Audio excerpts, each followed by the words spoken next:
Yep. Hello. Good morning, everyone. Is it audible to everyone? Yeah. Am I clear? Is it audible? Yes. Yeah.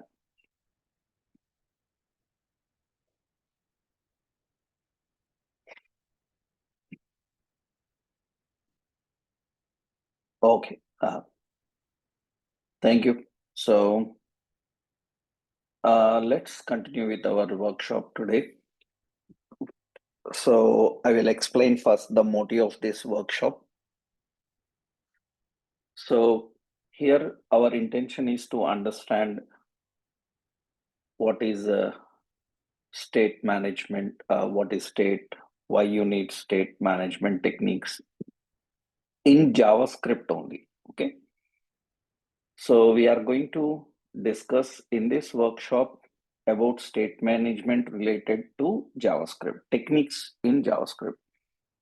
Actually, if you are learning React or Angular, then several state management techniques are there related to your technologies. So we will deal with them in another workshop. State management in React and Angular like technologies, how they manage.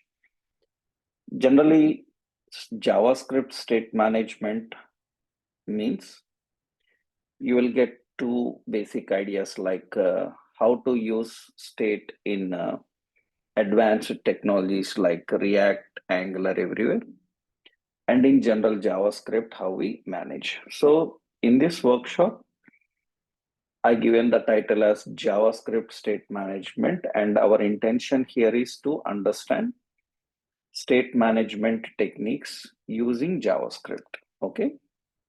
If you have idea of React, Angular, and other technologies, then JavaScript based technologies, they use various libraries for state management that we will carry out in another workshop. Okay. This is about how to deal inside JavaScript. Okay. Right. So technically, for this, the prerequisite is a basic idea of JavaScript is enough. If you have basic knowledge of JavaScript, simple statements, variables, and all these concepts, that is enough. The basic state management you can understand, you can manage, you can practice also. So let's see step by step the various options of state management in JavaScript. Okay, right. At the end of the session, if you have any doubts, I will take doubts. Okay. Yeah. So what is our concept here is, so we are going to learn state management in JavaScript. So first you need to understand the concept of, so what is state? So that is the first basic point. And why you need this state? What is the concept of state? Why you need state? This is important to understand. Let me give you a simple idea about that. Actually, what is the concept of state? Generally, you can simply refer this as state is a memory. So technically, state is a memory. So allocated for application. It's a memory allocated for application. So what we can do is we can store data and use across requests. So that is the major point, basic point. It's a memory allocated for application where we can store data and use across requests. Why you need this? What is the necessity of state? What is the concept here? Let me explain you. That means the question here is, so why we need state? What is the concept? Why we need a state? The point is very simple actually. Why generally we need state? Because we are building web applications, and you all people know web applications use which protocol. You all people have an idea, right? Web applications use which protocol? HTTP, HTTPS. Good. So, yeah, very good. So, HTTP, HTTPS, we use different protocols. Actually, web uses HTTP, HTTPS like protocols, right? Yeah, good. But what is problem with HTTP, HTTPS is actually they are stateless. They are stateless protocols. Stateless means they cannot remember information between requests. They cannot remember information between requests. So this is one of the major issue with these protocols. That means you are creating some reference, you are storing some data, and you are transporting the data from one location to another. Generally, transportation of data is not by default allowed. Stateless is nothing but, for example, here I will just give a point. Suppose on a server, we are using a page. So client is requesting page. So we have page 1, page 2. So client is requesting. So from client, the request comes to page. When the client request is for page 1, then what this server is going to do is server will load page 1. It is going to load this page 1. It loads page 1 and it allocates memory for page 1. It is going to allocate the memory for page 1. Now, in this memory, it can have some data. In the memory, it can store some data related to page 1. Now, from page 1, so client is navigating to page 2. That means client is requesting from one page to another page, navigating to page 2. When client is navigating to page 2, then what happens is the page 1 request is completed. So that page 1 request is completed. So the page 1 request is completed. The memory allocated for page 1, that means the data, the memory allocated for page 1 is deleted. And the page 2 is loaded into the memory. That means the page 2 is in the memory, means page 2 is in the server, and it allocates a new memory for page 2. That means the memory allocated for page 1 is destroyed after the page 1 completed. You are navigating to page 2, then a new memory allocated for page 2, and that memory is available only for page 2. So what happened in page 1 is not accessible to page 2. This is stateless. That means the information that you have maintained in page 1 is no longer available to access in page 2. Because once the page is completed, it unloads and it moves to the next page, the memory is destroyed. The new page memory is allocated into the server. This nature is called as stateless. Stateless is good for server actually. Why? Because it manages the memory very well. It is going to manage memory very well. because once it finished using, it will destroy. That's good. That means it will not be a burden for application. But it's difficult to handle continuous operations because user needs to continue the data from one location to another. He need to use that information in another page. Then it becomes difficult. For example, user logs in the login page. He will move to the dashboard. When he moved to the dashboard, now what happened in the login is not accessible to dashboard. That's not great. We must carry the data from one location to another. So stateless nature is good for application. How it is good for application? Because it manages memory well. But it is not great every time for client because every time client needs to remind about that information. So that means same information is need to be used across requests. So actually, so HTTP works with the mechanism called go, get, and forget. It uses the mechanism of go, get, and forget.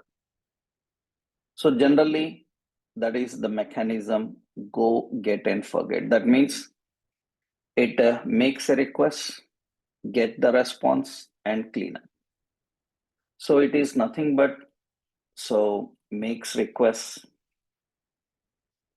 So get will get the response, and the forget is nothing but so forget is nothing but it performs cleanup.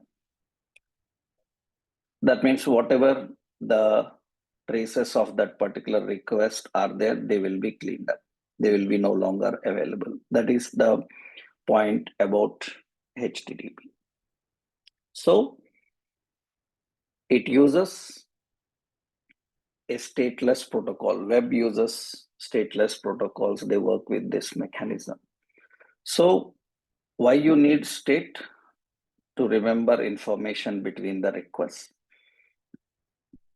we need state. So state is required to keep information available across requests. That is the main concept of state. Actually, a web application can remember the client related details in two locations: client side, server side. That means we can manage state client side and server side.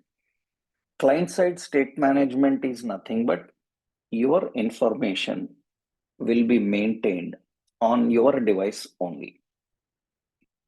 If your information is maintained on your device, that means client information is maintained on client device. So when it is defined in the client device, that means it is in the client device. That means whenever the client logs in, uses, it is across available to that client on his machine only. It is not accessible across machines. Suppose in one device you logged in, and in that device you will be kept logged in. Always you will be kept logged in on the device until you log out. But in another device, if you try to log in, that information is no longer available because that is maintaining the data client side. So we have server side state management also. So server side state management is nothing but technically server side state management allows you to store the data on server instead of client. When you store the data on server, so you can access from various devices. So you can keep that information across the requests. Okay. So technically, so it is both client side as well as server side. Server side state management you will learn when you are learning about server side techniques, server side technologies. Server side technologies like you are learning some JSP, PHP, ASP, you will learn about that. Here our concept is learning client side. JavaScript is client side. We will learn how to deal with this client side. So state can be configured both client side and server side. So here how you configure. So state can be configured client side and server side, both server side. Now, what is our concept is to understand client side state management.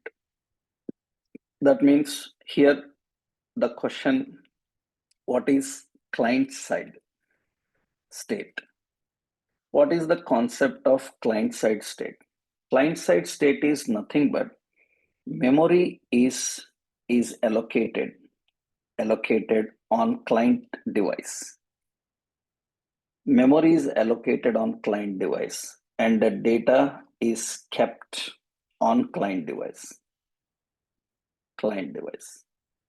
So memory is allocated on client device and data is kept on client device. That means on the client machine, we can keep the information and we can access that information across requests. So what are the various client side state management techniques available? So how we manage different client side state techniques in JavaScript, we will see that. So in this session, we are going to discuss about JavaScript related different client side state techniques. So what are the client side state management techniques? So JavaScript client side state management techniques. So we have different client side state management techniques. What are the client side state management techniques we are having is query string. We are having a local storage. We have session storage, and we have cookies. So query string, local storage, session storage, cookies. There are so many third-party state management libraries. Those third-party libraries we are going to learn in some another workshop, because better to learn them with technologies like React, Angular like concepts. That is for the people who already have awareness on such technologies like React and Angular. Here, this today's workshop is to understand through JavaScript, in JavaScript, what are the native state management techniques available. Third parties, so many will be there. You can use them in various technologies. In another workshop, we will discuss about those third-party state managements. But how we maintain native local state by using query string, local storage, session storage, and cookies, we will see that. So one by one, I will give an example of what are these and what is difference between them.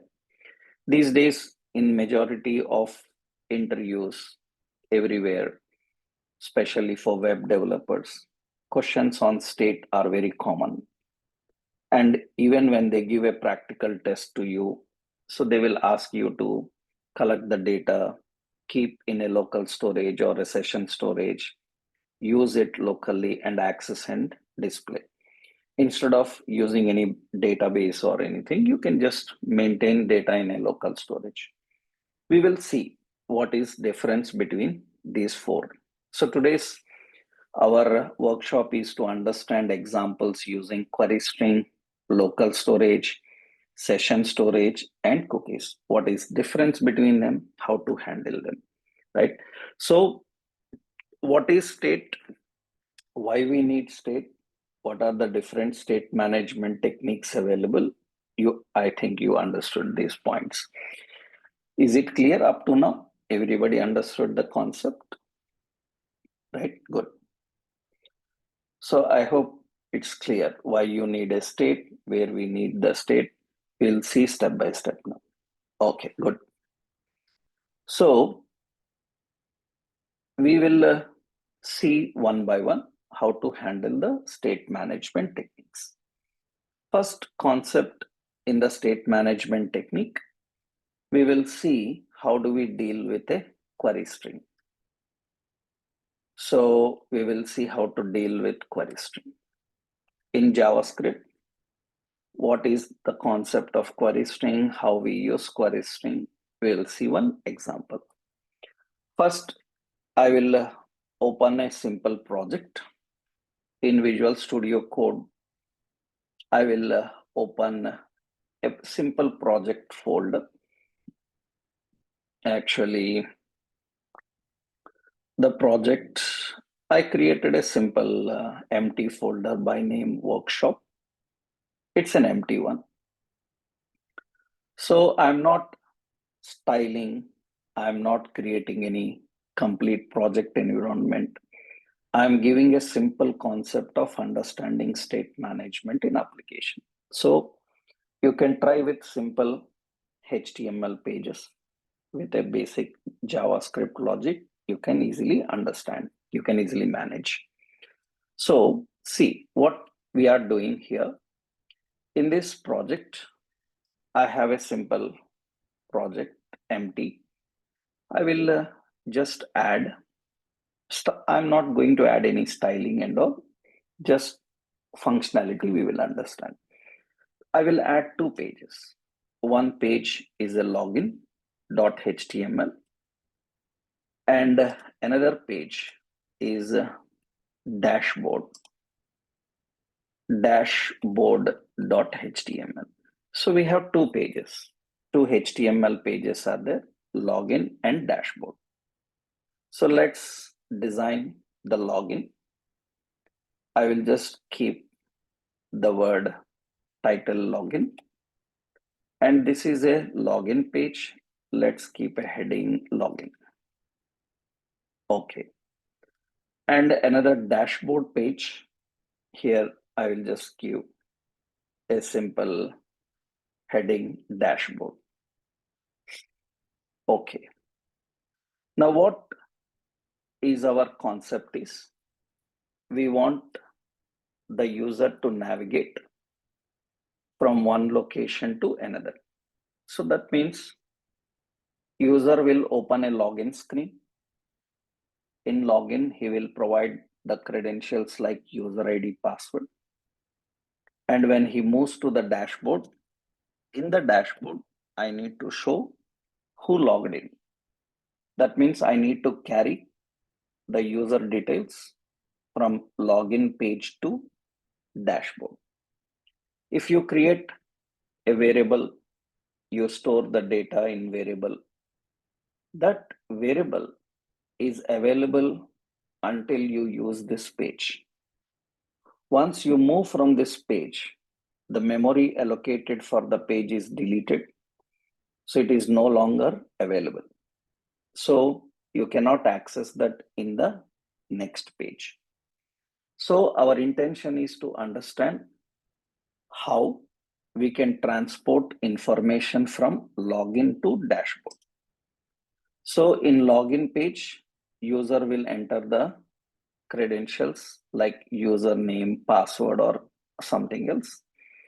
And when he logs in, his information must be sent to the dashboard. We need to carry information from one page to another.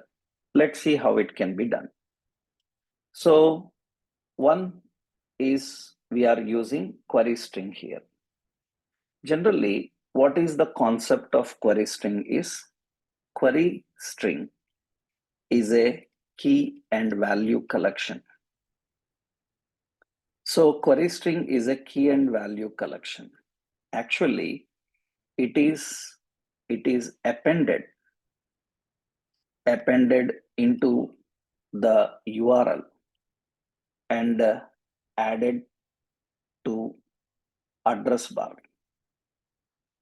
bar of browser. It is appended to the URL and added to address bar of browser. That means it is appended to the URL and added into address bar of browser. That means what happens is generally you have your web address. That means you have some server.com something, your page.html. Query string is appended into the URL. This is the URL.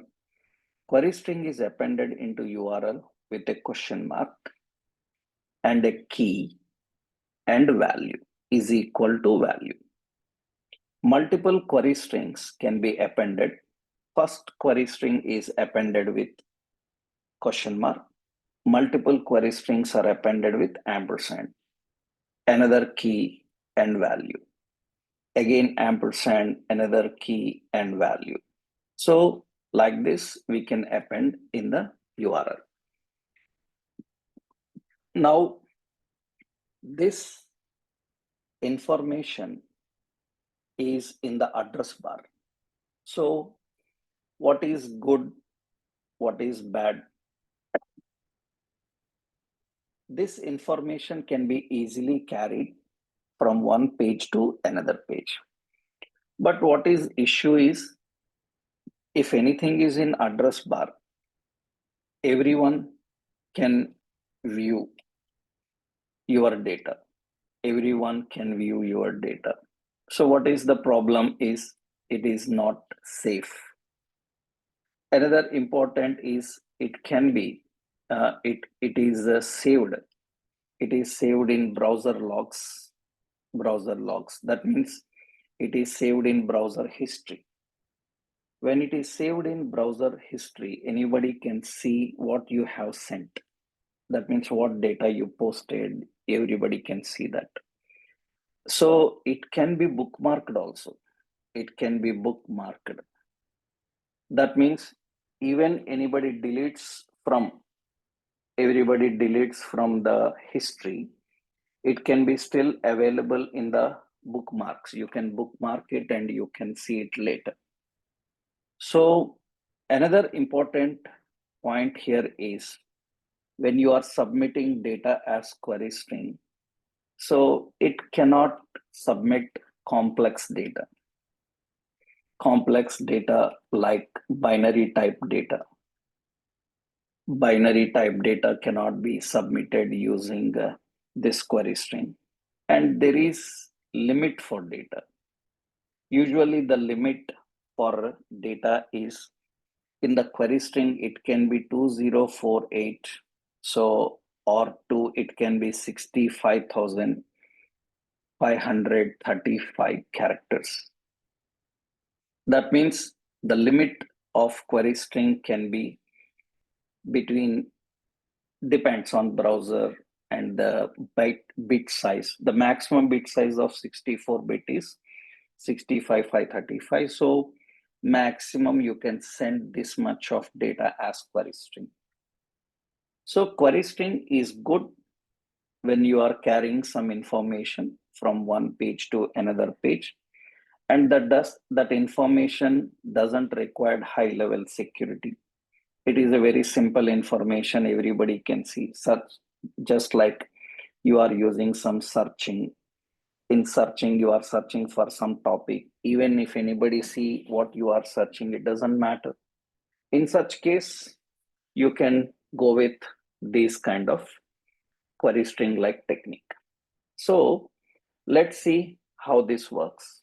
That means how we can manage, how we can handle the query string. But for simple data that you are transporting from one location to another, query string is the best way.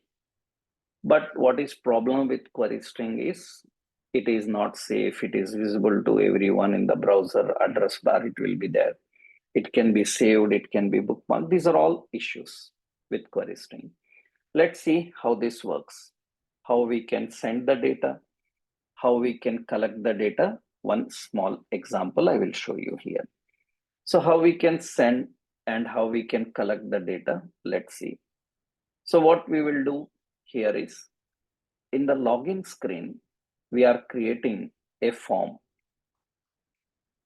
In the form, we are having a simple user name. I'm taking a simple concept to just understand the scenario. So we can do a lot with backend databases and others. Here, simple, we will take one username and a text box. And this is having a name called username. Okay. And you have a button. This button type is a submit button. Default, they are submit buttons. We will submit using login button. And form action will be, form is going to submit this information to a dashboard page.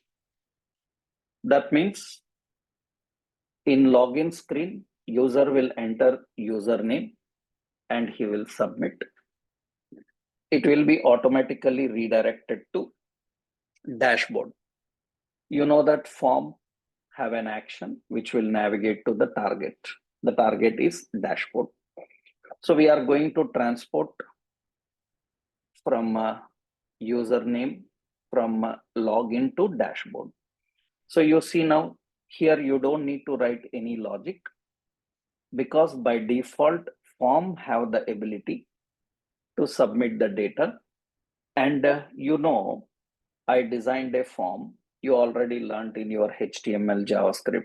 What is the default form method? Can you tell what is the default form method? What is the default form method? Yeah, in HTML, the default form method is get method, not post. Huh? So in HTML form, the default default method is get. That means by default, it submits the data on get. On get, you know that data is submitted in the address bar as query string. It is added into query string. You can see that here. Remember, you can access multiple details. You can access any specific details. You can do anything. So now what we are doing here is, even you don't define the method, the default is get method. On get method, data is submitted as query string. So what will happen now? See, I will run the page login. When I run the page login, yeah, in this login page, what we will do is we will enter the username. So we entered some username, some John is username, and we click login. Automatically the form have a submit action. So that submit will submit the data in the address bar and it will navigate to the dashboard. You can see it is navigated to dashboard, and in the dashboard, we need to collect that information and display. And you can observe clearly that here, you can observe clearly the username is appended into the address bar as a query string. It is appended as a query string. So by default, form have the ability to submit the data, and default it is on get request. On get request, the data will be submitted as query string. If you don't define any method, it is get method. So it is going to submit the data in the query string. So what we have to do in dashboard, we have to access the query string and use it. That means in the dashboard, I want to show who logged in. Who logged in, we want to access and display that. So that means you are carrying information from login. So from where this username is coming, it is coming from login page. From login page, data is transported to dashboard. In dashboard, we have to collect and use that information. Generally, how you collect the query string? In JavaScript, to collect the query string, it is having, JavaScript provides a location object. Location object of JavaScript will provide a search property. So actually what is this search method is nothing, but it can set and get actually. What is location search is going to do? It is going to get the query string. Location search will get the query string. So in any page, if there is a query string added in the address bar and you want to collect the query string, you can collect by using location search. But actually location search will return a string which will be like question mark username is equal to John. This is what it is going to return. So in that, I want only the value of query string. Remember, if there are multiple form fields, it is going to add all of them with ampersand. That means multiple means it can add with ampersand. For example, I will show you here. Suppose in the login screen, let's go back to the login screen. And in the login, so I'm adding here another data term like mobile. So mobile. And here we are having input type is text and name is mobile. Now, usually what happens, you entered some name and you entered some mobile and you click on login. So it is going to submit both of them. You can see that in the address bar, it is going to append the query string. And as I already explained, the username and their multiple query strings are separated with an ampersand. How to collect this query string and use in our page? As I told you, we can use location dot search. Location search is going to pull this query string from the address bar, but it is going to return the query string in this way, question mark, username. It is going to return this username is equal to John, ampersand. So mobile is equal to some number, something. It is going to return this. So from this, extracting the values and using them is difficult because you have to split at the net, again split at the equal, check the values and get it. Because it is a string and you know how to split a string and extract the string. It's difficult. So there is another technique here. JavaScript provides a window method called URL search parameters. It provides a method called URL search parameters, params. This URL search parameters is going to use your local location dot search. That means it is going to get the query string. You pass the query string into URL search parameters. What is the specialty is actually this URL search parameter is a map type. So it is a map type.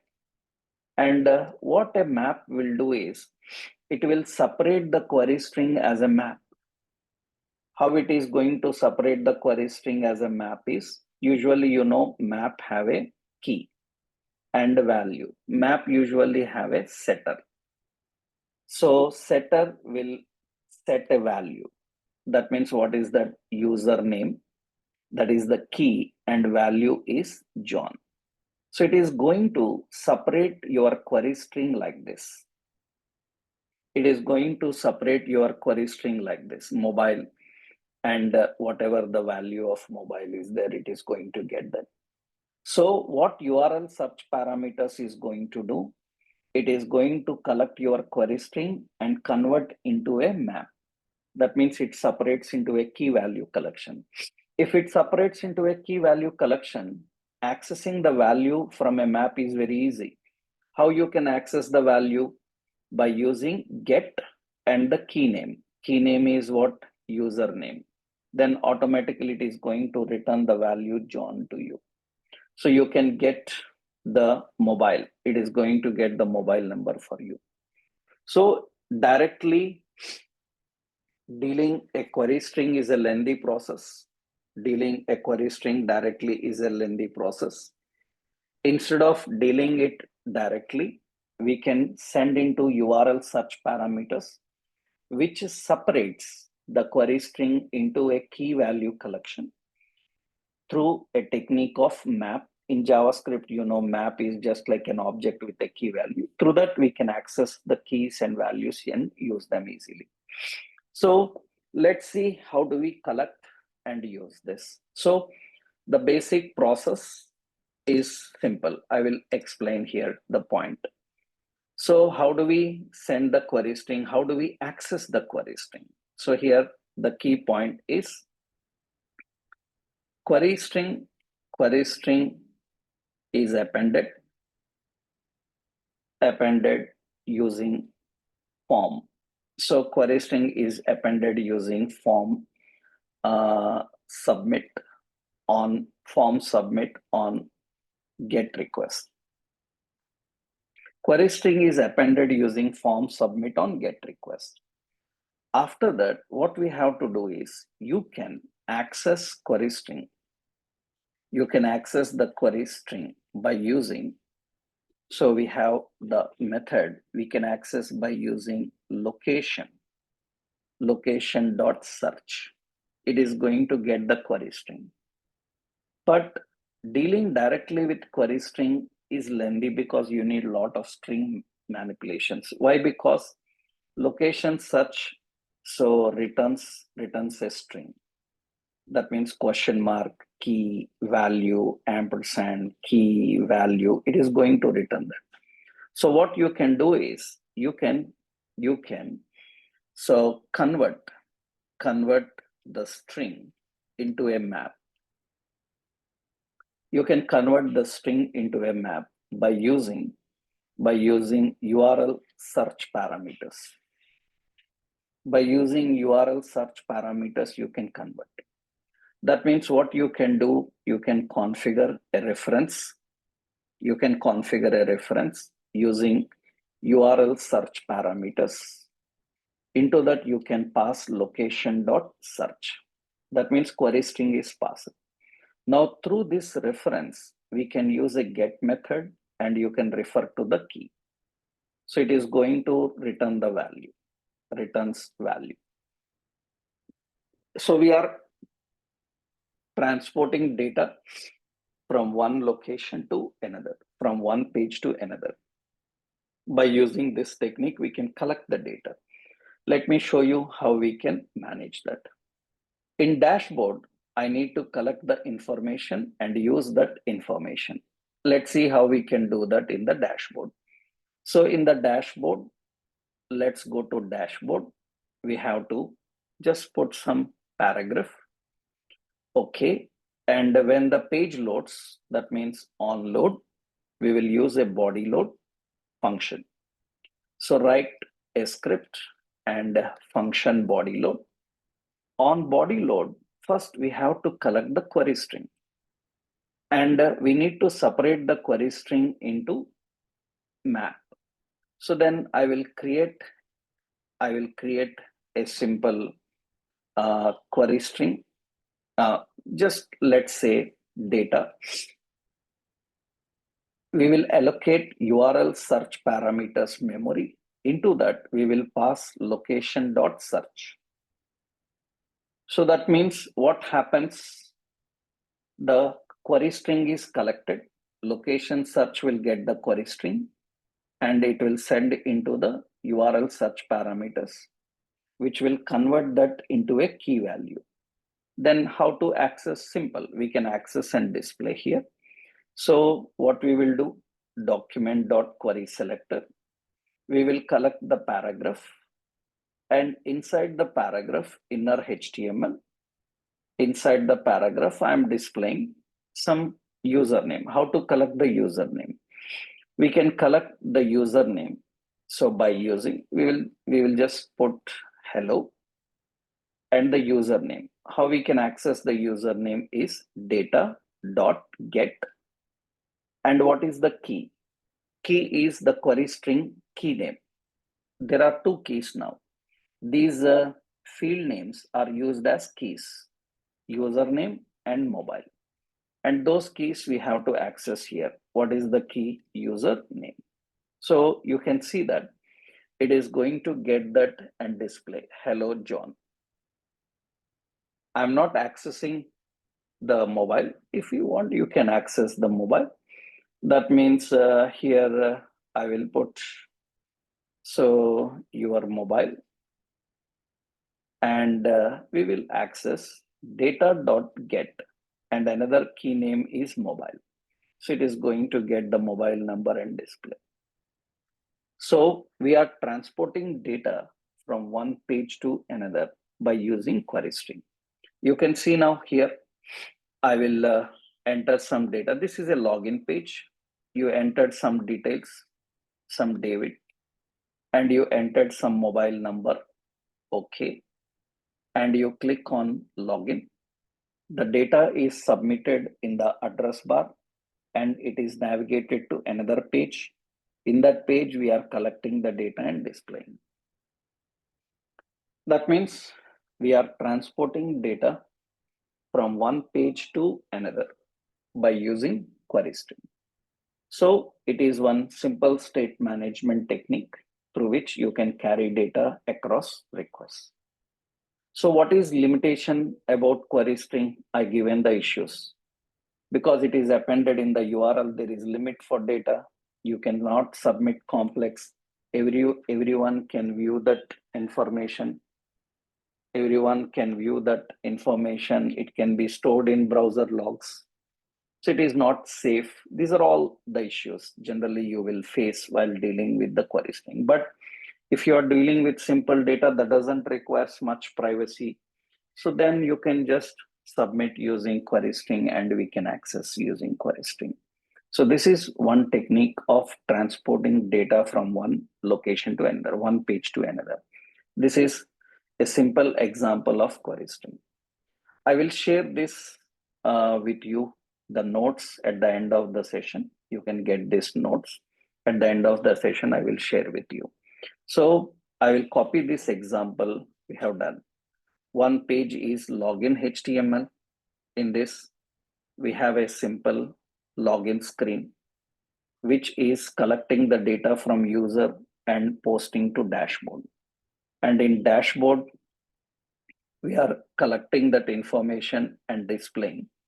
And how to collect the query string, how to display, I have shown you the concept here. So this is one important state management technique.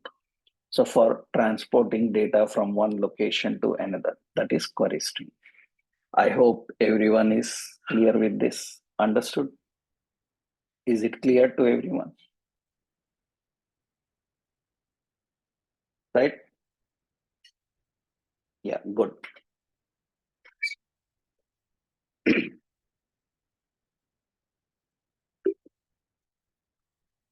Yeah, good, good.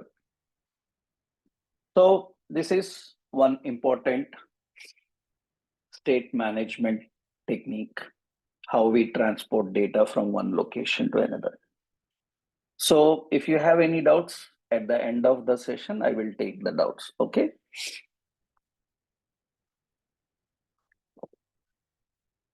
At the end of the session, I will take the doubts. Okay, right. Let's see the second technique.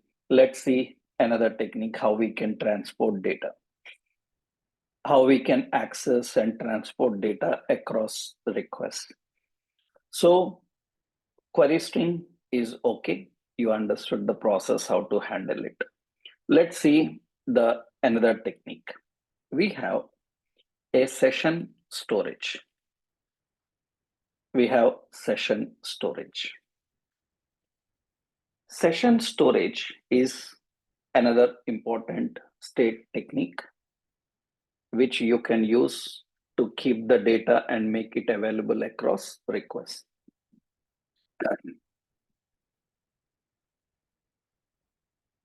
So let's see here how this session storage works. Actually, you can observe this is our browser. So we have a browser. I'm using some Edge, Chrome, any browser. You can inspect, and you can open the developer tools. In developer tools, you will find an application here, application category you will find. When you go to application, you will see storage is present here. And you can observe that the storage contains local storage, session storage, extension storage, cookies, private tokens. So many are there. In one session, it is not sufficient to learn everything. So major techniques I'm explaining. In later other workshops, we can have discussion on some other third-party techniques also. We'll see them. So here you can see this is the browser storage. There is a session storage. What browser can do is it can store the client information in this session storage. And it can make it available across the pages. That means we can store information here and we can access and use across the pages. But it has some important limitations. What is the point about session storage? What is the concept of session storage? Actually, session storage, it is a local storage, local store of browser. It is a local store of browser. So that means every browser have a session. Every browser have a session.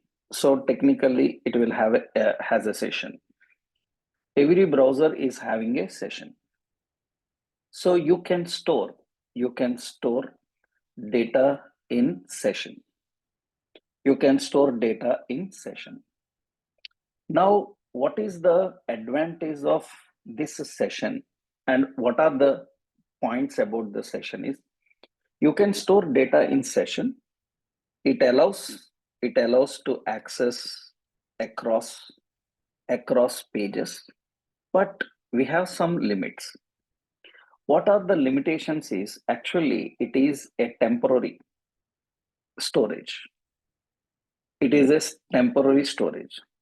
So temporary storage means which is deleted automatically when browser is closed.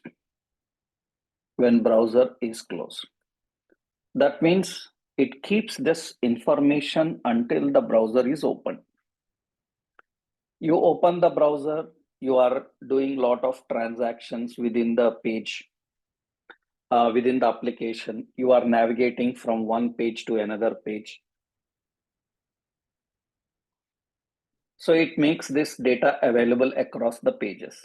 It is going to make this data available across the pages. But once you close the browser, that information is gone. What is the real-time use case? For example, you are using a bank application. When you are using a bank application, you are doing some transactions. You logged in, you are doing transactions. Accidentally or intentionally, you closed the browser. You haven't signed out, you just closed the browser. And I hope you have observed that automatically your account will be signed out, right? So that is nothing but that is the concept of a session. That means it will keep your information until it is open. Once it is done, it will be closed. That means you close the browser, the data will be deleted. Not only that, so what is the limitation of session storage is it is not accessible. It is not accessible across browser tabs also. It is not accessible across browser tabs. So it is not accessible across browser tabs. So cache is a different one, right? Cache is a different one because cache is going to keep information not just for a browser. You can keep it for various other phases also. Later in another situation, we will understand that.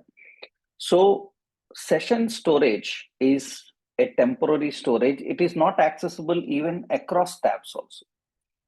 it is not accessible across tabs. That means in one browser tab, you are allocating memory. It is not available to another tab.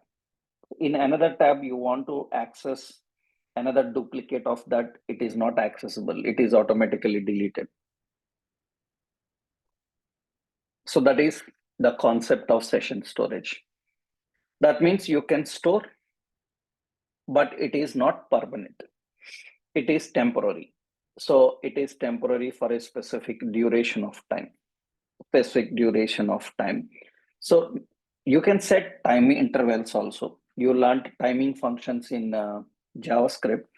You can set timeout, and automatically for 5 minutes you are inactive, then automatically it will delete your session. We can write complex logics.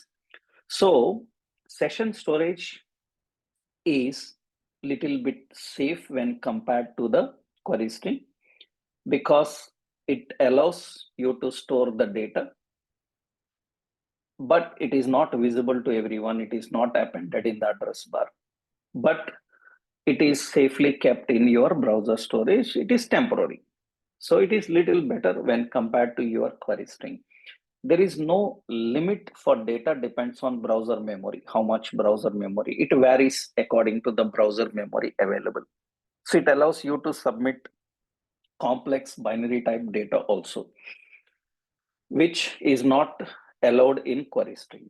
Usually that is the point about session. Let's see how this session storage works. So a form cannot create a session. We have to manually create a session. So manually create a session. You have to manually create a session. Manually create a session.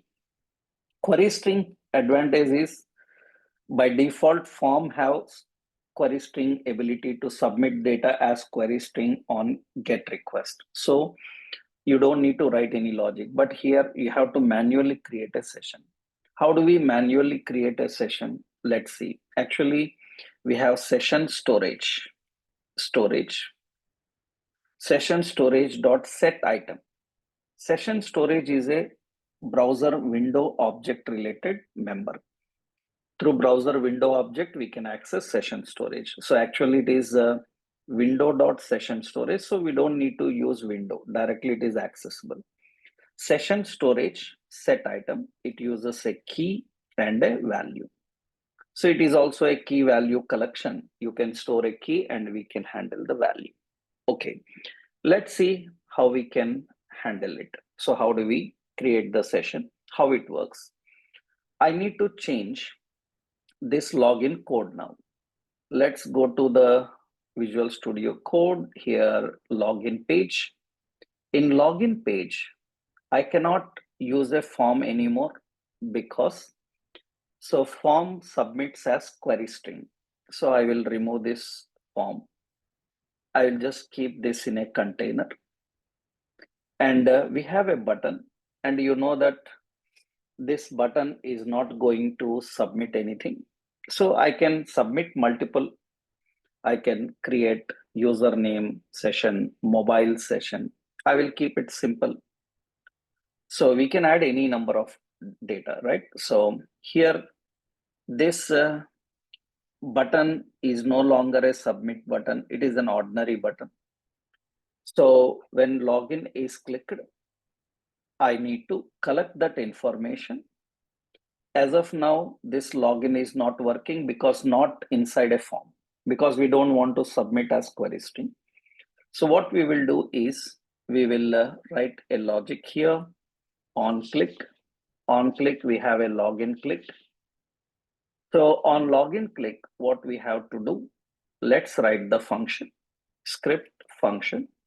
On login click, first we will collect the username entered in the text box. So this text box will have an ID called username. So we will get document get element by ID username dot value. That means it is going to get the username. It is going to get the username and store from the text box here. So we are accessing username and storing in the text box. Okay, text box value is collected and stored here. Now we will use a session storage dot set item. What is the key? Key name is uname, and what is the value? Value is nothing but the username. It is the username.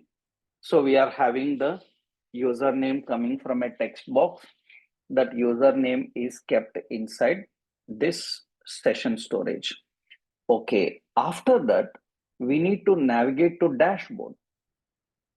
Generally, how manually we can navigate from one page to another page? Generally, we use hyperlinks. But here we need to dynamically navigate from one location to another. How you dynamically navigate from one location to another? For that, in JavaScript, we have a location object href method. By using location href property, you can navigate to which location? Dashboard. Dashboard.html. That means we are going to navigate to that location. So location href in JavaScript is used to redirect from our page to dashboard. And before redirecting, we created a session called uname. In that, we stored the username. You can create any number of keys. You can store any kind of data in session. Remember, it is not just a string. You can store any kind of data in it. All JavaScript data types are allowed to store in that. So now what we are doing is we are creating session and navigating to dashboard. So in dashboard, we are now expecting data on not on query string. So I will delete this. This is previously for query string we used. Let's observe first how data is coming, then we will collect it. So what we have to do, let's go to the login and check. Here enter the username and you click on login. It will navigate to the dashboard. And see, the data is not present in the address bar anywhere. It is not appended, but you can see in the developer tools in application session storage, you can see, so the session of our particular URL, the session uname is there with David. There is actually another session object also that is related to live server. We are using some live server for testing the application, so it is related to that. So uname is the session and that is David the value. So now what we have to do, we have to collect this and use in our dashboard. So how we can access the session? Generally, we can access the session. So you can access the session. So by using we have session storage dot get item. We have to use get item and the key name you have to define. So you just use the key, then you can access and you can use it. You can observe now in the dashboard what I will do. On body load, we will collect the paragraph, document.query selector paragraph inner HTML, and here we will put a message hello. Just we will keep a message hello. So, and I will collect the username, and username you can collect by using session storage dot get item, and the key is uname. Uname is the key name. So in the login, you see the key name is uname. So we have to access that uname here. And you can see now it is going to display that hello David. That means we are accessing the data and we are using it. So let's come from the dashboard. So in the dashboard, I am entering some details. So Sam. So, and I click on login. It is going to get that and it is going to use it. So we are transporting data from one page to another without query string. Now we are using a session. Here, so many points are there. Actually, means logic implementation we can do in so many ways. There are so many techniques to configure. So for example, see, I want to put a sign out option. See the concepts here. if I try to access this from another tab, means I will copy the dashboard URL, open another tab. In another tab, I am pasting it and hit enter. Now it is empty, null. That means if session is not created, then automatically it is null. Then we can write one logic. What is the logic?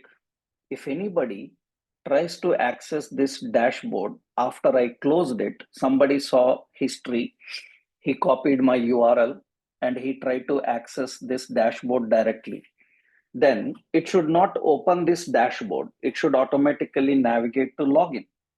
That means we can simply write a logic here. What is the logic? After my session completed, nobody should be able to access that again. Even if he tries, it should automatically go to login. It's simple actually. See, if session is not present, in this tab session is not present. If session is not present, what it is returning, you saw that it is returning null. So we will write a simple logic on body load.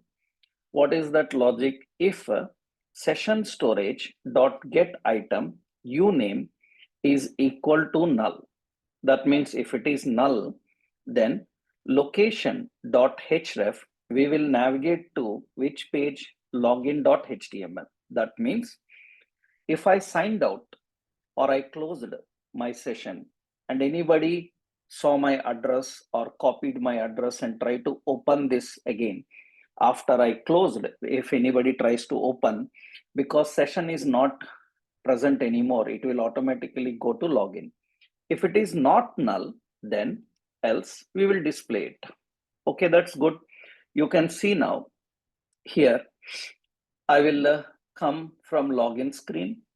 I entered some name and I click login. Then it says hello, that name. And you can see session is created here. Right side, you can see session value is there. Now I will copy this dashboard and I will open another tab. From another tab, if I try to open the dashboard directly, session is not accessible to this tab. So automatically it will go to my login screen. So it will not allow to access from another tab. Not only that, if I close this browser, session is deleted. Let's close the browser. I closed the browser. Let's open the browser again. I try to open the dashboard directly. It will go to login because session is no longer available now. Because let's inspect and you go here and check in the application, you will see session uname is deleted from there.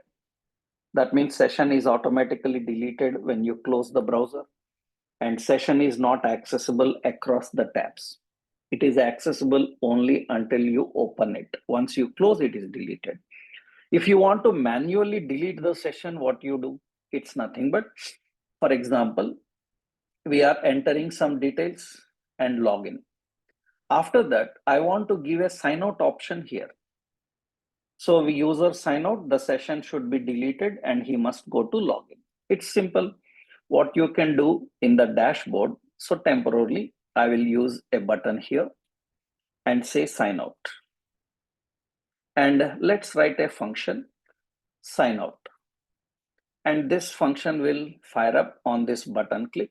On click, we have sign out. And on sign out, what will happen? We will remove the session. How we can remove the session is session storage dot remove item and uname, the key. The session will be removed. After that, location dot href, we will navigate to the page login dot html. We will navigate to login page. So now we created a sign out option also, and see here we have username Kiran Kumar, that is there. And when I click on sign out, it is going to remove the session and go to login, and session is deleted.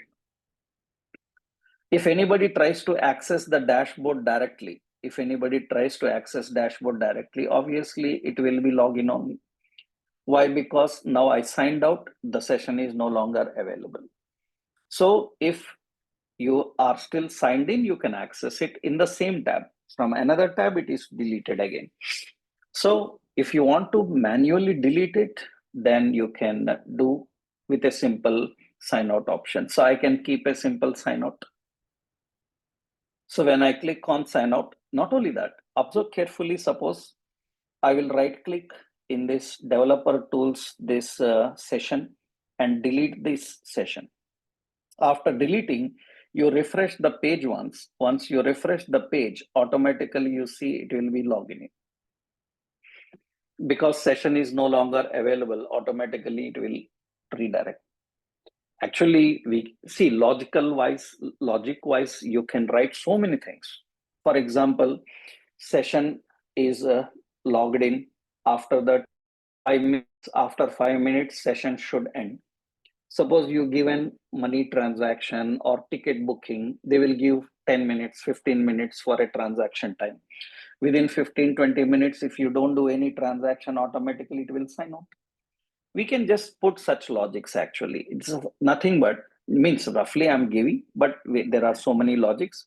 So without sign out also, what I can do is, if a session is created, we'll do one thing.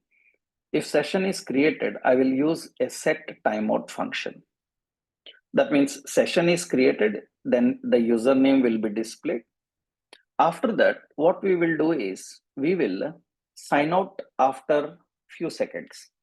Then what I will do, set timeout. I will use a set timeout. Set timeout uses a callback function. And what this callback function have to do is, session storage dot remove item. It should remove uname. After that, it should navigate location dot href. It should navigate to login.html. And the time interval I will give as 10,000 milliseconds. 10,000 milliseconds means in 10 seconds, it is going to remove your session. You can give more time. I'm just giving 10 seconds for the time. Now see what will happen here. So I will enter the username and I click on login. When I click on login, it's logged in. It will wait for 10 seconds. After 10 seconds, it is going to sign out and it is going to redirect me to the login screen automatically. You can see it redirected to the login screen. Of course, you can put an alert saying that you can put an alert here. So alert we can keep saying that your session timed out. So please re-log in again. Login. So just some message I'm giving, and you can see I entered some name and say login, and it will wait for 5 seconds, 10 seconds, whatever you given. If you want, you can put the timer also on the screen saying that 10 seconds remaining, 5 seconds remaining. Now it says your session timed out, and I say okay, it will redirect me to the login screen. That means you can automatically redirect after a few seconds. So this manually you want to redirect, then you can go with the remove item. Manually on sign out click you can do, or through this technique we can implement that. So how we can remove this, how we can remove, right? You can remove session. So by using session storage dot remove item. By using session storage remove item, so and the key, it is going to remove the session.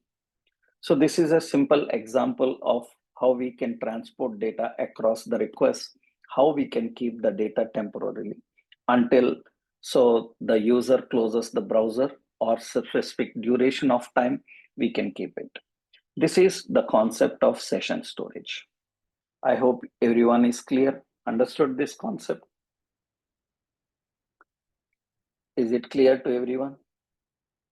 Right. So you have seen two techniques. So one is good. So one is the concept of how to deal with query string, another one session storage. I will give this example also. Login.html. This time login.html have a simple logic, and we have dashboard.html, and dashboard.html is having another logic, that is dashboard. So technically, this is the concept of two important techniques we are having. So one is the query string, another one is session storage. If you know session storage, local storage is similar. Local storage is similar. What is the specialty about local storage? What is the concept about local storage is actually local storage. It is a browser storage. That means you can store the data. So it is a browser store, same like session storage, but it is permanent. It is permanent storage. Permanent storage means, so it is kept even when you close the browser. That means it is manually removed. It is manually removed. So that means it is available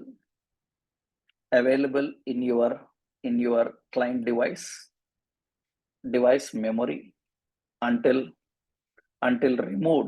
removed explicitly. That means you can access across browsers, across browser tabs. But remember, session storage, local storage, not accessible across browsers. Across browser, any storage is not accessible. The storage of a browser is only for that. That's the reason across browsers also you want to provide some information, then you can deal with server-side state management techniques and you can handle them. So here it is not accessible across browsers. It is only within the browser, and it is available until the memory is manually deleted, explicitly deleted. So that is the local storage. So what is difference between session storage and local storage is session is temporary. It is accessible only within the same tab, but local storage is permanent. So it is available even when you close the browser. Even you turn off the device, next day you open, it is still available. That means you open after 10 days, 15 days, 1 year, it is still available until you manually delete. It is a permanent storage. You can store it permanently on your device until your device is cleaned with the storage manually. So that is the option. Just what you have to do is you have to replace the concept.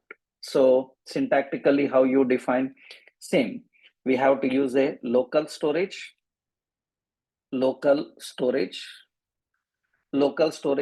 set item. So local storage dot get item, and remove item, all are same. So if you know session storage, the same. So remove item, all are same concept. Local storage, session storage, just replace this and see the difference. So I will not use any timeout options here now. Okay, just change the logic.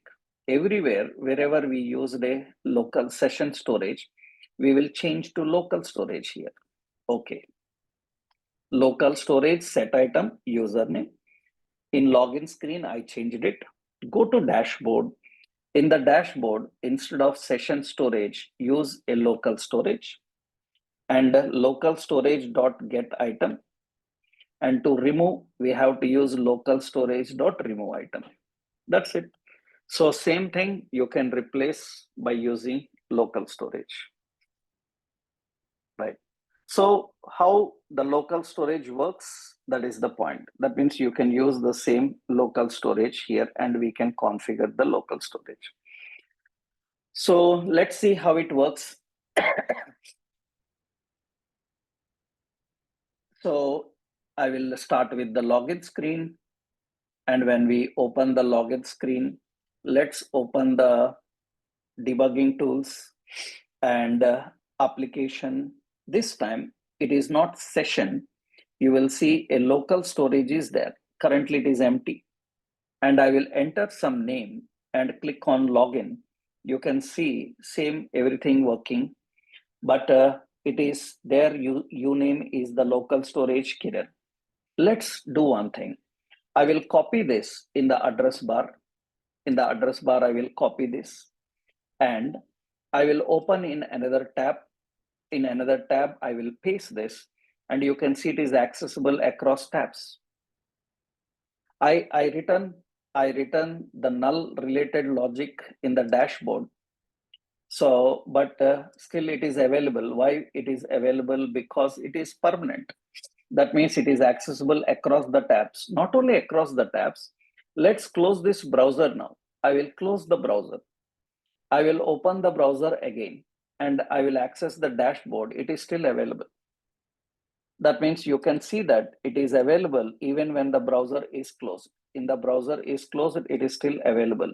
You can see the local storage is still available until you delete it manually. That means if I click sign out, then the local storage is deleted. Now, if I try to access the dashboard directly, it will get me to the login on. So it is same concept. But what is difference between the local storage and session storage? So session storage is temporary, local storage is permanent. These days, some websites, what they do is once you logged in, they will keep you signed in continuously until you sign out. That means even you don't sign out, they will keep you if you don't sign out, they will keep you signed in continuously until you sign out. That means for several days, you see all your Gmail and other accounts when you are Facebook and all accounts in your devices when you are using, you are kept logged in continuously until you manually log out. That can be done. So that is local storage. Actually, depends on the requirement. We can use both session and local storages. Same example. This is login.html. We just changed from the session storage to local storage. Another one is dashboard.html. And this is dashboard. This is another one, right? That is how we can configure. So this is the difference between local and session storages, how we can manage. I hope this is also clear. I hope you understood both the differences. Is it clear to everyone? Understood both the differences, right? Yeah, good, right. So we have two different state management, three: query string, local storage, and session storage. One more is there. Let's see how to handle that. So another important is cookies. So actually, one of the most commonly used state management technique in web applications is actually cookies. Your Gmail, your Facebook, majority of these people use cookies for storage. Cookie have good advantages. Similarly, some drawbacks issues also present. What is cookie actually means? Technically, cookie is a simple text document. Actually, it is a simple text document. So cookie is a simple text document. Cookie is a simple text document. It is a simple text document. You earlier, because these days operating systems are having a lot of privacy and security. Few years back, means almost 8-10 years back, we used to show the learners where the cookie is stored, how the cookie is stored. They can even know the location of cookie files. But these days, operating systems are preventing them. They are not allowing users to watch the cookies and use the cookies. Technically, here, generally, what is the concept is cookies specialty here is cookie can be permanent or temporary. That means you can have permanent cookie or temporary cookies also. That means default cookie is temporary. Temporary means deleted automatically when browser is closed. Closed. So if you want to make it permanent, that means you can make it permanent. So by configuring expiry date, by configuring an expiry date. By configuring expiry date, you can make it permanent. That means it have both behaviors. So it can be temporary cookie, it can be permanent cookie. Up to certain time, you can keep it as temporary. After that, you can make it as permanent. You can change dynamically also. So usually dynamically it can be changed. So cookie can have two techniques. But actually directly dealing with a cookie is a little risky in JavaScript based environment, because the expiry dates and all are very complex. All browsers don't support cookies. Browsers block cookies. So that's the reason you see these days websites will ask you to allow cookies in your device when you are using the cookies.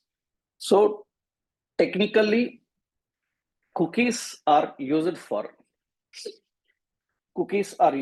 storing information. And what is good about this is you can store large amount of information. What is bad is cookies are primary virus carriers. Actually,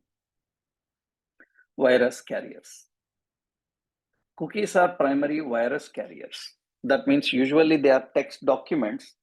Then text documents will automatically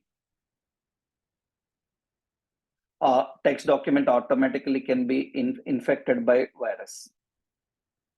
So that is the problem. So technically, what happens is usually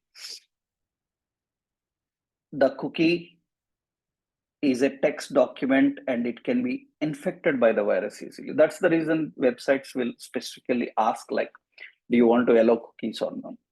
And it can be blocked by the browser. Browser blocks the cookies, then you cannot access and use the cookies. You have to make sure that your browser is enabling cookies, right? Let's see how we can use this concept. Directly using is a little risky one, because complex date expiries, formats, you have to correctly follow them. Otherwise, it will create issues. So we have several third-party libraries, we can use them, but I will show you here how do we handle the cookies. Usually what you have to do is, so let's go to the login screen. In the login, so I will go to the login. In the login, on click, this time we will create a cookie and we will store this username in a cookie. And how the cookies are created? Cookies are created first. Collect the username from the text box. That is same, there is no change. After that, how to create cookie? We have document.cookies. Document.cookie is equal to, we have to define cookie name. Cookie name is uname. That means we need to define the cookie name. So cookie name is uname is equal to, what is the value of cookie? Value of cookie is coming from username. That is the value. If I define like this, so this will be automatically, that means this will be automatically temporary cookie. That means it will be deleted automatically when you close the browser. If you want to set expiry, then you have to keep option expires on particular date and time. You have to mention the date and time, on which date and time it should expire. If I don't give expire, then it is temporary. So how cookie can be permanent? Just by giving expiry. That means it will be permanent until particular date and time. So if you want infinite date and time, there is nothing like infinite date and time. So you have to mention certain time. So it should be 1 year, 2 years. You can mention any time. There cannot be like infinite time. Even if you define expiry time also, within the expiry time, browser may delete the cookies also. Because when you clear history, you can delete the cookie. Even the cookie is marked as a permanent cookie, manually anybody can delete it. So even you give expiry date, it can be deleted before expiry date also manually. Manually we can delete. But if you don't delete, automatically it expires after specific date. if you don't give expiry, by default, it is a temporary cookie. You see now, I will create the cookie, go to the dashboard, we have to collect. Remember, if cookie is not there, then actually cookie is going to return empty. Document.cookie is going to return an empty string. It is going to return an empty string. Document cookie is going to return an empty string. That means it is not going to return anything. So if cookie is not there, it is not going to return anything. It will automatically redirect. This time I will remove the local storage. Okay. What I will do is how to access the cookie. Cookie is accessible using simple reference. What is that reference is, instead of local storage, document.cookie, we have to use document.cookie. And you can see here, so let's check this here now. We will have cookies, and let's go to the cookies. I will enter the name and I click on login, and you can see cookie is going to get that complete cookie name. That means it is a string. Actually, it is a string. It is going to return the key value and everything. I hope you people know how to extract only the name from the cookie, because cookie sends the data in this way. You know, it is a string. Then how do we access? We have to use a slice. So from where? I will slice from document.cookie and index of equal. That means equal plus 1. It is nothing but it is going to extract only the name, because it is, you know, string functions, how to manage. I don't need to explain your JavaScript string functions. What I am doing is, after the key equal to whatever is there, the value only I'm extracting using a string method, because the cookie will return a complete string. You have to extract, split by using string methods, and you have to use it. And you can see that the cookie is available. I will copy this and I will try to access from another tab, and I paste, and you see cookie is available. That means it is accessible across the tabs. Cookie is accessible across the tabs. So cookie, it is accessible. It is accessible across the tabs. But once the browser is closed, the cookie is deleted. That means you open the browser and you try to access the dashboard, it will go to the login. That means it is accessible across the tabs, but it is available until browser is opened. Once you close the browser, it is gone. But it is accessible across the tabs. So it is temporary, but accessible across tabs. This is what important about the cookie. And very important point is, if you want to set expiry date, this is little important to understand, because generally how we set the expiry date is, usually date have several formats. We have date is equal to new date, and through date I'm accessing to UTC string. This is the date format. This is actually UTC string format. Date has so many formats. So date has so many formats. UTC string, GMT, ISO, these are different formats available. That means whenever you are setting the date must be in a specific format. Actually, what is the specialty of UTC string format is, generally UTC string format, we have an ISO string format.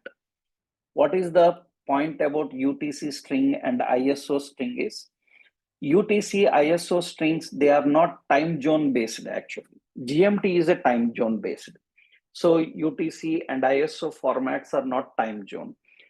One issue major we will face in general setting the cookies and all is, some browsers will accept ISO format, some browsers will use UTC format.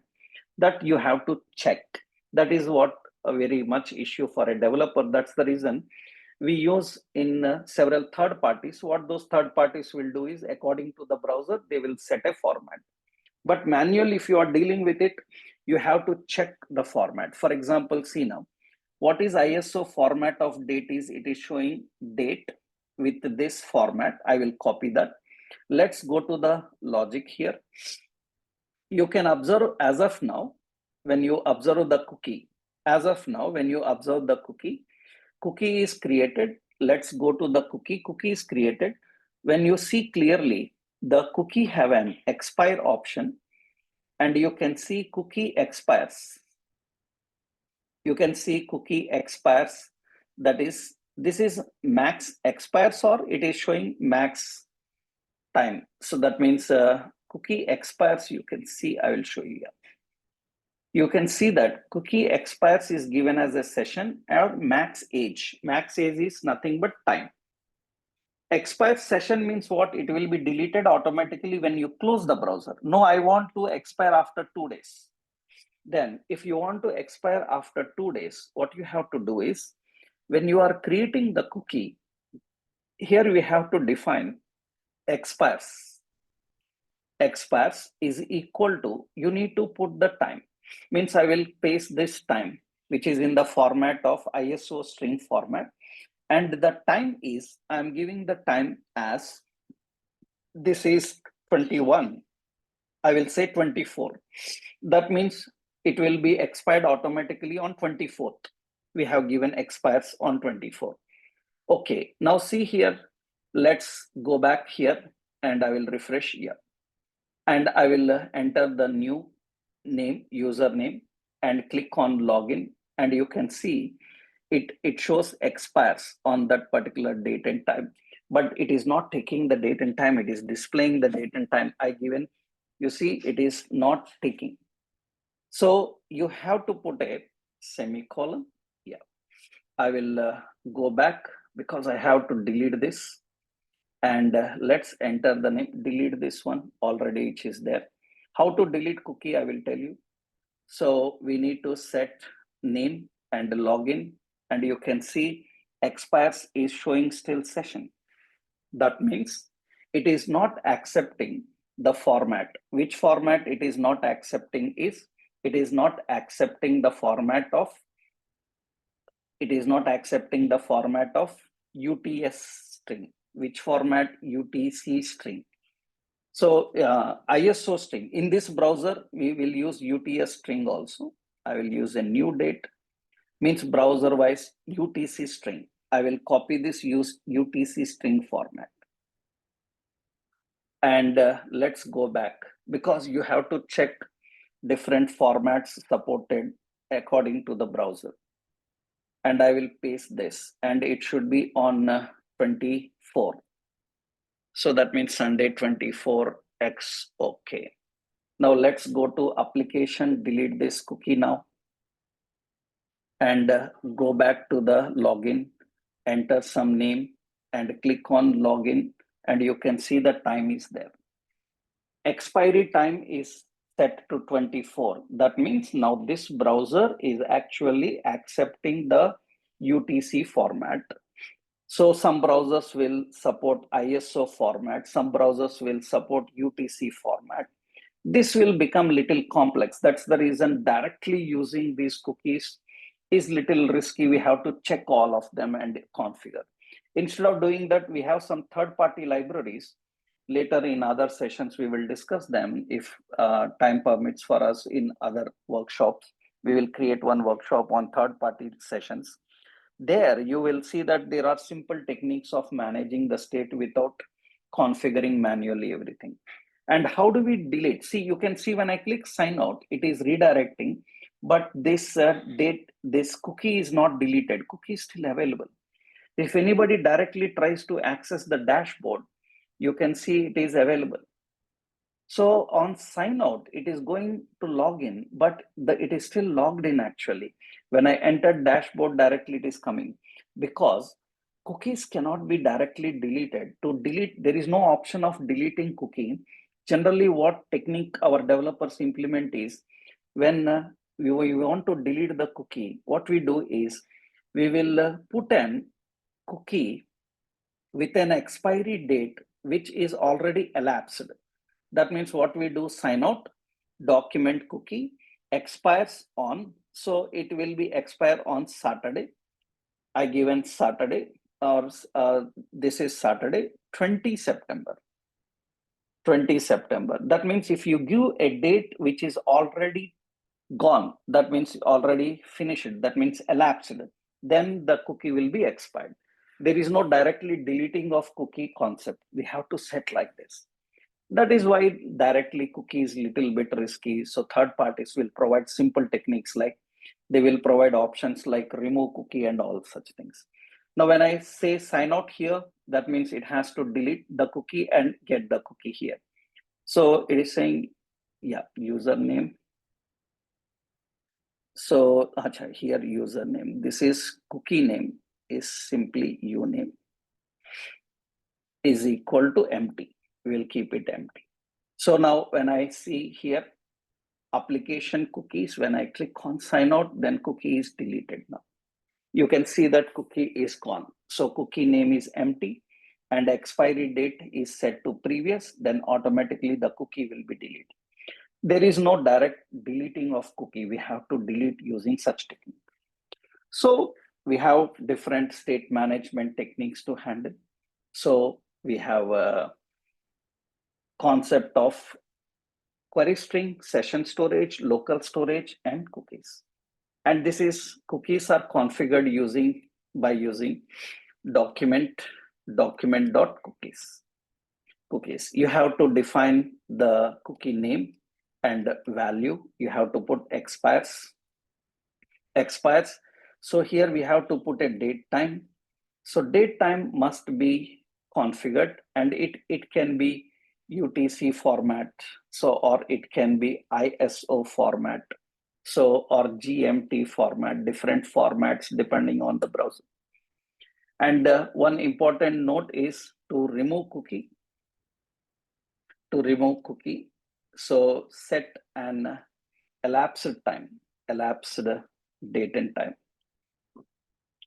time for cookie, then it will be automatically deleted. So the same example, I am using the same example. So we have two pages here. One page is the login page. Here we created the cookie. So login.html, that is one. So another one is, yeah, this is another one is we are having, so dashboard.html. So this is another one. So we are having a dashboard HTML for that.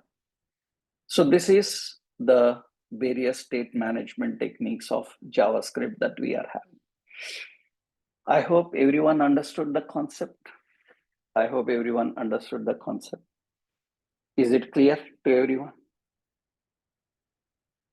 Yes, good. So our intention is to understand how we can transport the data between the requests and all, handle them. I hope you are clear with this. So this is just in JavaScript. How do we do? Actually, React, Angular, and several third-party state management techniques are there. State management techniques are present. What we will do is we will conduct another workshop. There we can have a discussion on third-party state management using, but for that you should have knowledge of React, Angular like technologies, then you can manage, right? So this entire file I will share to you. I will share this file with you. This is the notes, right? I will share this with you, all of you.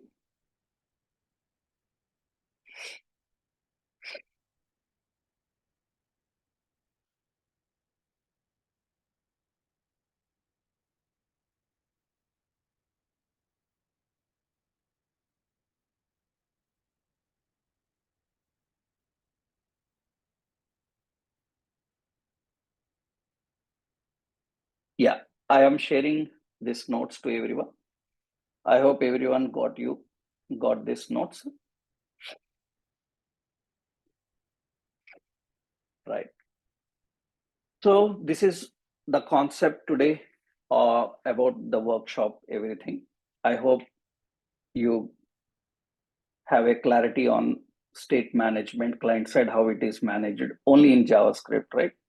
I already posted. Everyone got this notes document now? I posted the notes documents. Please check that. Right in the chat box, I already posted it. In the chat box, I already posted. Please check that once.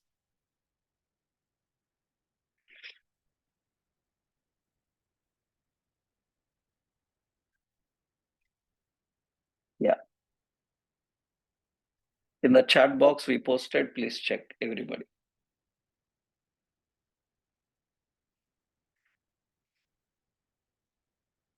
In the chat box, I shared it to everyone.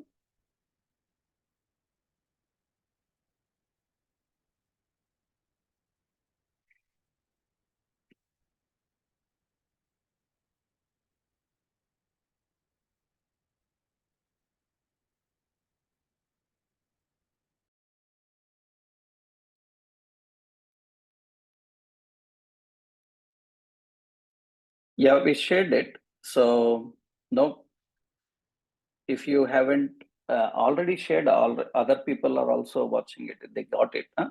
Once you check.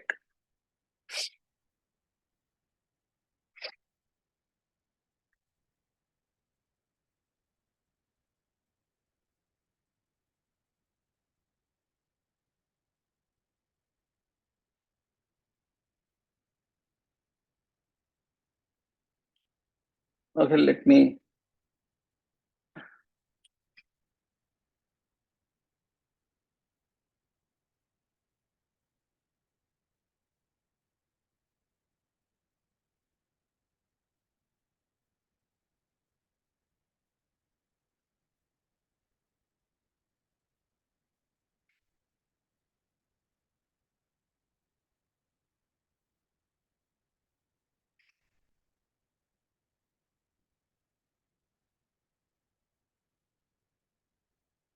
Yeah, you have any doubts? I will get back to you.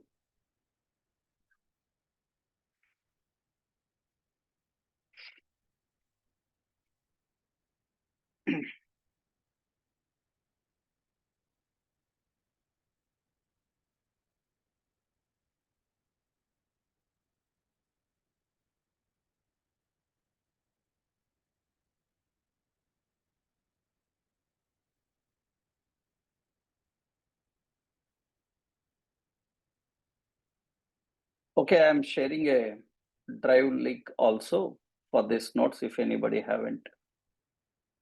So you can check this.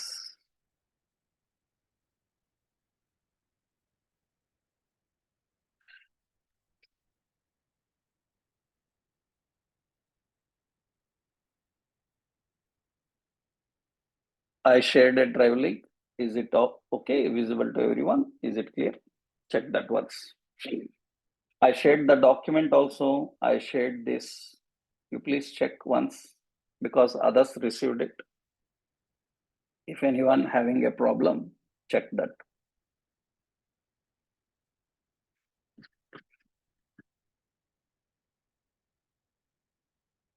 Okay, right. Yeah. Okay, thank you very much for your participation in this, right? If you have any doubts, let me know. I will check with you. Yes, Prakash, what is your doubt?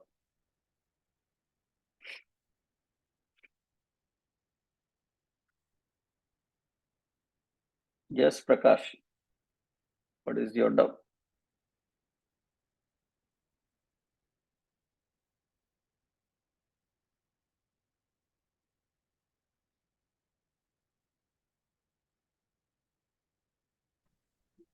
Hello. Yes, Good morning, sir. good morning. Sir, whenever taking the lot of number of inputs will take now, sir. So Actually, username and password or something will take the data. any something we will not dot store in local storage, na? We will store in database, na? Yes, sir. Uh, Actually we need to pass the one form to you another will form, not sir. you will not store all form data in local storage, right? Are you sure? Yes. Huh? Yes. Then what you are talking about? I have number of We are learning about how we can handle the data like credentials, right? You yes, sir. maintain what you will maintain in state, which technology you belong to, Java, sir. what you maintain in a state, entire application information. No, sir. Then So, suppose I need to store the you can store username. anything. You can store anything. Yeah, sir. Okay. Yeah, thank you, sir. Yes.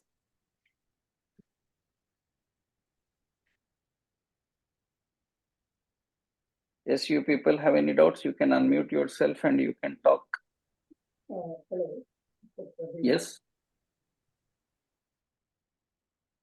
Yes, unmute yourself and you can talk.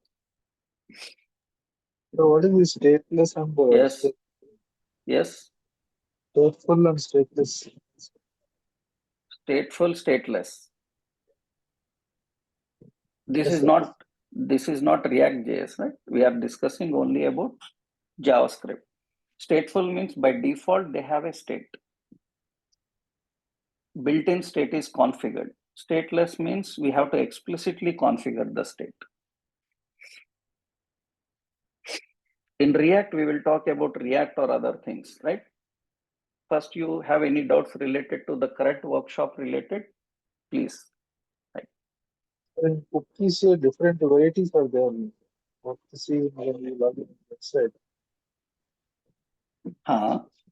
See, this is just a basic workshop of JavaScript state management. We have hundreds of sessions of state management in different, right? Which technology you are talking about? Tell me.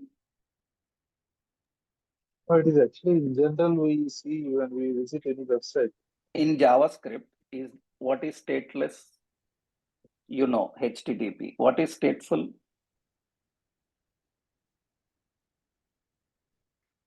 Anything you done in JavaScript? Yes, Johnny. No, sir, no, I didn't work actually. But So these are all half knowledge of React, half knowledge of Angular, right?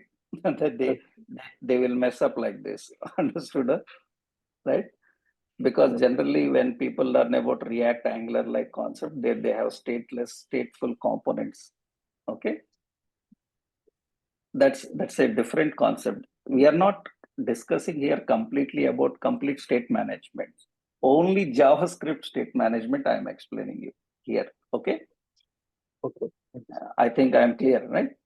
Yeah. A lot of state management is huge. Server side, stateful, stateless components, so much context APIs, Redux, so much is there. Understood? Yeah. Right. We are just talking about all this workshop is only on JavaScript. Context APIs, so much is there. So in generally stateful components. Okay. I hope you are clear, huh? Yes, sir.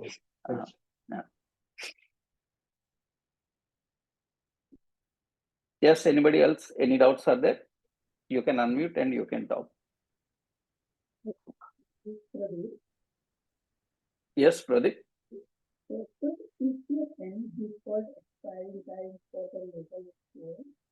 You are not audible. Can you be a little bit clear?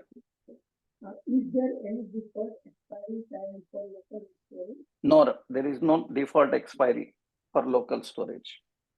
You have, there is no default. Okay. Right.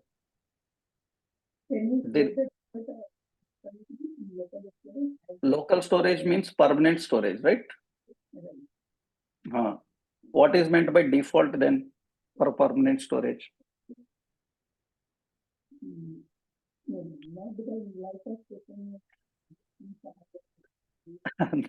Means it is permanent storage we are saying, and we are saying that it will be deleted when we remove it manually, right?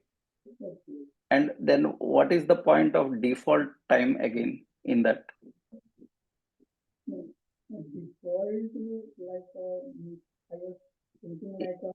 Because its main concept is manually deleted. Otherwise, it is not deleted. Then what is default here? What is default?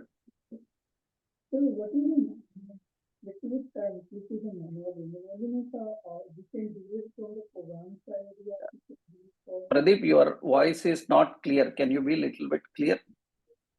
That is the meaning of manually here. We can delete only from the it can be deleted from the programming side. No, Pradeep.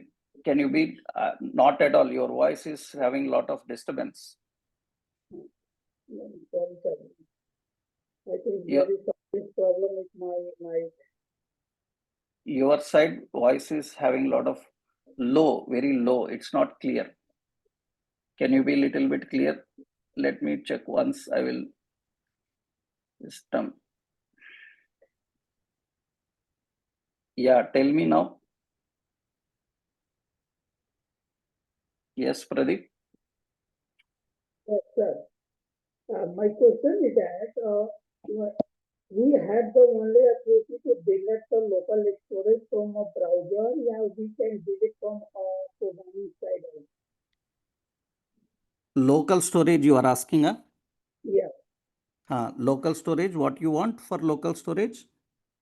We can delete from the only from browser side. Yeah, we can delete from the. We already deleted from a button click. Haven't you seen it? Yes, sir, I've seen it, but my question is there any way to delete from program side? You can't delete history. My question is, sir, we can use any program or any code to delete the local storage? We can delete. Yes, we can. Okay, yeah, that is. Thank you.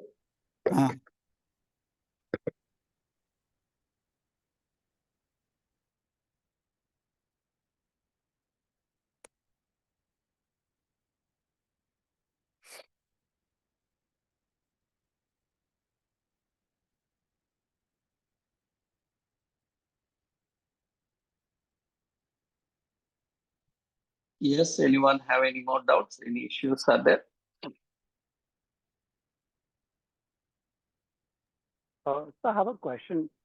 Huh. So you have covered like local session and cookies. So so at a time we are implementing all three, or we have to choose only one? We can use all of them. Depends on, in one application, we can have all of them. For one purpose, you will not use all of them, right? Yes.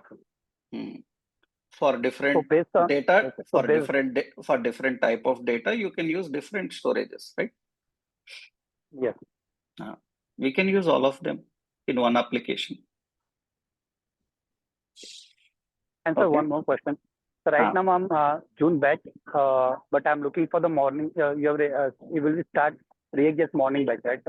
So I'm waiting for that. Your ReactJS. Yes, yes. It will start mostly in 1 week, morning 7:30. Okay, because you have told June month it will after 2 months will start morning batch. So actually, it will start morning in 1 week. So I can join that batch, right, sir? Yes, yes, you can. Okay. Okay.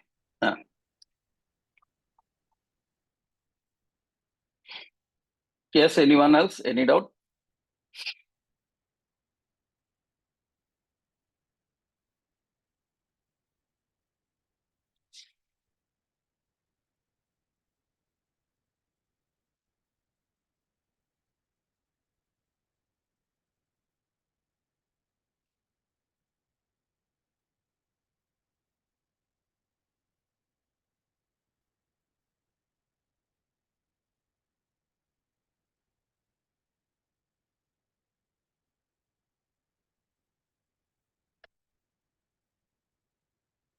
Yes. Anyone else have doubt?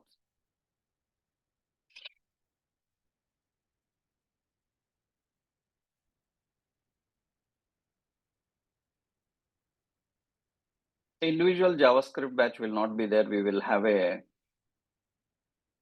UI full stack session, newly UI full stack batch is going to start in the morning. UI full stack in the morning session, morning 9 o'clock it may start in coming week. React will start morning 7:30. Okay.